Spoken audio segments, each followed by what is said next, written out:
রাজনৈতিক পটভূমির পরিবর্তন হয়েছে। 15 বছর বঙ্গের ক্ষমতায় থাকা তৃণমূল কার্যত খড়কুটোর মতো উড়ে গিয়েছে গেরুয়া শিবিরের দাপটে। রবিবার ফলতার পুনর্নির্বাচনেও কার্যত সেই ছবি ধরা পড়ল। বিজেপি প্রার্থী দেবাংশু পান্ডা 1 লক্ষের বেশি মার্জিনে জয়লাভ করলেন। অন্যদিকে স্বঘোষিত পুষ্পা অর্থাৎ ফলতার তৃণমূল প্রার্থী 10,000-এর গণ্ডিও অতিক্রম করতে পারলেন না। তার জায়গা হয়েছে চতুর্থ স্থানে। অন্যান্য শক্তপোক্ত রাজনৈতিক দল এই আসনে প্রতিদ্বন্দ্বিতা করলে হয়তো তারাও জাহাঙ্গীরের থেকে বেশি ভোট পেতেন। এই অবস্থান ভেঙে চুরমার হয়ে গিয়েছে অভিষেক বন্দ্যোপাধ্যায়ের আখ্যায়িত ডায়মন্ড হারবার মডেল। এই ফলাফল স্পষ্ট করতে এতদিন মানুষ নিজের গণতান্ত্রিক অধিকার প্রয়োগ থেকে বঞ্চিত হতেন। অভিষেক বাহিনীর জাহাঙ্গীরের মতো নেতারা বাহুবল দেখিয়ে তাণ্ডব করে মানুষের ভোটাধিকার হরণ করে। এক কথায় মানুষের ভোট লুট করত। সে কারণেই হয়তো মানুষ সুযোগ পেয়ে তৃণমূলের মুখে ঝামা ঘষে দিয়েছে। রাজনৈতিক কারবারিদের মন্তব্য, তৃণমূলকে তাদের ফল ভুগতে হচ্ছে। তবে উল্লেখযোগ্যভাবে ফলতা উপনির্বাচনে প্রতিরোধ গড়ে তুলেছেন বামপ্রার্থী শম্ভুনাথ কুর্মী। 40,000-এরও বেশি ভোট পেয়ে দ্বিতীয় স্থানে উঠে এসেছেন তিনি। 2021 সালের বিধানসভা নির্বাচনে শূন্য হয়ে গিয়েছিল বামেরা।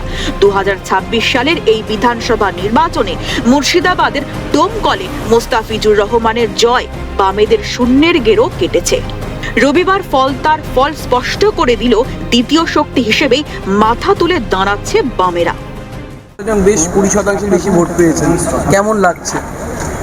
ভালো লাগছে। মানুষ এটা জেনেই ভালো লাগছে, মানুষ আজকে স্বতঃস্ফূর্ত ভোট দিতে পেরেছে এবং যা গণতান্ত্রিক অধিকার যে মানুষের সেটা প্রয়োগ হয়েছে।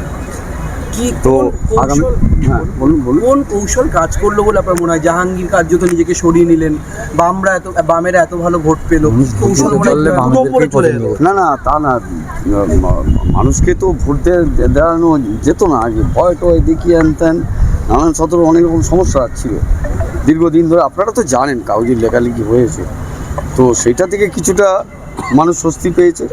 স্বস্তি পেয়ে মানুষ তার নিজের মতামত প্রয়োগ। অভিষেক গড় কার্যত খান জাহাঙ্গীরের পাড়াতেও বাম কংগ্রেসের পতাকা আমরা দেখেছি চোখে।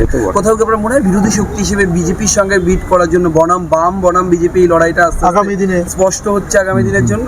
সেটা তো বটেই।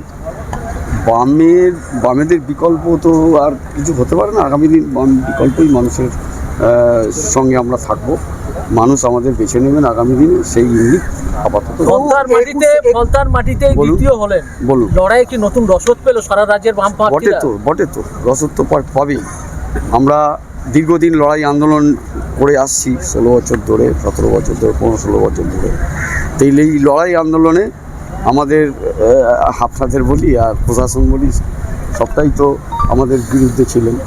তার বিরুদ্ধে দাঁড়িয়েও আমরা মাঠে, ময়দানে, ব্রিগেডে, রাস্তায় আন্দোলন সংগঠিত করেছি। সেই আন্দোলনের মধ্য দিয়ে ধীরে ধীরে আমরা এগিয়ে যাচ্ছি।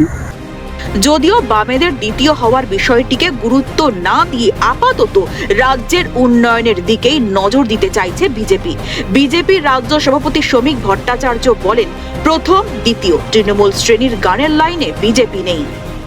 আমরা এখন এই রাজ্যের সার্বিক আর্থসামাজিক উত্তরণের লক্ষ্যে কাজ করছি। প্রথম না হয়, দ্বিতীয় না হয়, তৃতীয় শ্রেণীর আমরা সবাই এই গানের মধ্যে আমরা নেই। জাহাঙ্গীর খানের বিরুদ্ধে মানুষের ক্ষোভ ছিল, সেই কারণেই বামেদের ভোট বৃদ্ধি, মত বিজেপির প্রাক্তন রাজ্য সভাপতি সুকান্ত মজুমদারের। দেখুন, আমার মনে হচ্ছে ফলতা দেখে এত তাড়াতাড়ি এই ধরনের মন্তব্য করা আমার মনে হয় সমীচীন নয়। সময় আছে আরও। এখানে বামেরা ছাড়া কোনো অন্য কারো অস্তিত্ব ছিল না, তাই হয়তো এসেছে। কোথাও অন্য তৃণমূলের অস্তিত্ব থাকলে সেখানে তৃণমূল ভালো ফল করবে। এখানে যেহেতু জাহাঙ্গীর খানের বিরুদ্ধে একটা আক্রোশ কাজ করেছে, সেই জন্য মানুষ জাহাঙ্গীর খানকে অত তৃণমূল কংগ্রেসকে ভোট দেয়নি। এটা যদি তৃণমূলের অন্য কোনো প্রার্থী হতো তাহলে হয়তো সে বেশি ভোট পেত। তবে ফলতায় বামেদের ভোট বৃদ্ধি হলেও সামগ্রিক রাজ্যে বামেদের কি অবস্থা হয় তার উত্তর মিলছে 26-এর নির্বাচনে। ভবিষ্যতে বামেরা শক্তি বৃদ্ধি করতে পারে কিনা সেটাই এখন দেখার। ক্যালকাটা নিউজ।